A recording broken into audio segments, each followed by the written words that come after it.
सब कुछ अच्छा चल रहा था, सब खुश थे, हर तरफ खुशहाली ही खुशहाली नजर आ रही थी। सब अपनी लाइफ को अपने तरीके से जी रहे थे, लेकिन अचानक एक छोटे से वायरस ने जिंदगियां भी बदल दी और जिंदगी जीने के तरीके भी बदल दिए। हाँ दोस्तों, मैं उस दिन की बात कर रहा हूँ, 30 जनवरी 2020। जिस दिन हमारे भारत में कोरोना की एंट्री हुई, और एक ऐसी एंट्री जिसने तहलका मचाकर रख दिया चारों तरफ। हाय हाय, विश्व के अन्य देशों में लाशें ही लाशें नजर आ रही थी। लाशों के ट्रक भर भर कर सड़कों से गुजर रहे थे। सब कुछ बंद था, रोडों पर कुछ नहीं दिख रहा था, अगर थे तो लाशों के भरे हुए ट्रक। और हर कोई इल पेशेंट कह रहा था कि काश कुछ दिन और मिल जाए। और इन कुछ दिनों में कोई भी व्यक्ति पैसा कमाने की बात नहीं कर रहा था, बाहर जाने की बात नहीं कर रहा था, कहीं घूमने की बात नहीं कर रहा था, संपत्ति खरीदने की बात नहीं कर रहा था। हर व्यक्ति के मन में अपनों से बात करने का डर था। एक डर था कोरोना वायरस का, और एक डर था कि किसी भी तरह अपने परिवार के साथ महफूज रहें और खुद को और अपने परिवार को वक्त दे पाएं। और कुछ भी नहीं चाहिए, एक छोटे से वायरस ने हमारी जिंदगी को बदल कर रख दिया। एक इंसान के अंदर जो अहंकार था उसको चूर चूर करके रख दिया। दुनिया का सबसे खूबसूरत देश स्विट्जरलैंड, हजारों लोग वहां पर मर गए। मेडिकल सुविधा में सबसे आगे इटली, जो आज कुछ भी नहीं कर पा रहा है और दोनों हाथ खड़े कर दिए हैं। और दुनिया का सबसे शक्तिशाली देश अमेरिका, यूएसए, कोई भी हथियार इस वायरस को खत्म नहीं कर पा रहा है। और साथियों, इंडिया की सोचिए, आपकी सोचिए, अपनी हमारी सोचिए। जिन छोटी छोटी जमीनों के लिए इतना विवाद होता था, कोई भी उन जमीनों को देखने नहीं जा पाया।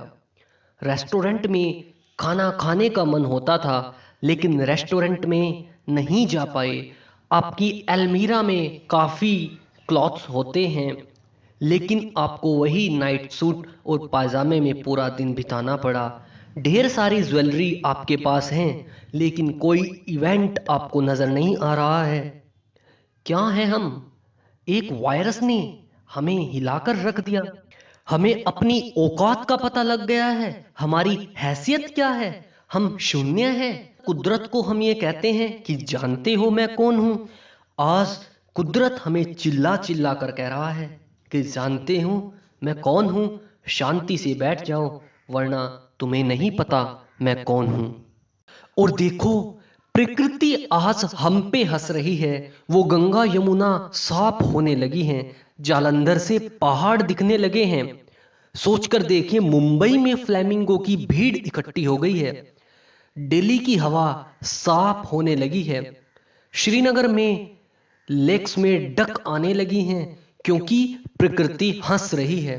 प्रकृति हमसे कह रही है तुम मेरे ऊपर बोझ हो, इसलिए बराबरी से जियो।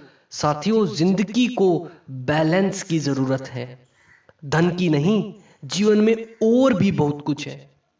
तो जब तक लॉकडाउन है, थोड़ा सा बदल जाइए, थोड़ा खुद को वक्त दीजिए, थोड़ा परिवार को वक्त दीजिए, थोड़ा समाज को वक्त दीजिए। वो लूडो और अंताक्षरी, उनको अंदर मत जाने दीजिए।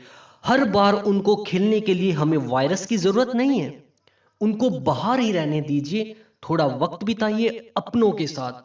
और मेरे दोस्त, जिंदगी को अगर वाकई समझना है ना, तो आप सोच लो कि 1 महीने बाद आपकी मृत्यु होने वाली है। कोरोना वायरस एक सबक है सबके लिए, मेरे लिए, आपके लिए, जो समझते हैं कि सिर्फ ये एक उपलब्धि है। और जिस तरीके से अभी अपनी जिंदगी को जी रहे हो, उसको चालू रखना। लॉकडाउन खत्म होने का इंतजार मत करो, लॉकडाउन को खुलने का इंतजार मत करो। और तो और 135 करोड़ की ये जनता जो कोई भी नियम मानने के लिए तैयार नहीं था, आज वो भी 4 दीवारी के अंदर है। सोचकर देखिए, यदि यही जिंदगी हम अपनी लाइफ का रूल बना लें और इसी तरीके से हम फ्यूचर को बिताएं, एक दूसरे से बात करें और अपने कैरियर को इसी तरह समझें, इस घर बैठकर इसी तरह अपना टाइम जाया ना करें, तो हमें आगे बढ़ने से कोई भी नहीं रोक पाएगा साथियों। और लॉकडाउन चाहे और भी बढ़ जाए, लेकिन याद रखना, आप लॉकडाउन हुआ है, आप नॉकडाउन नहीं हुए।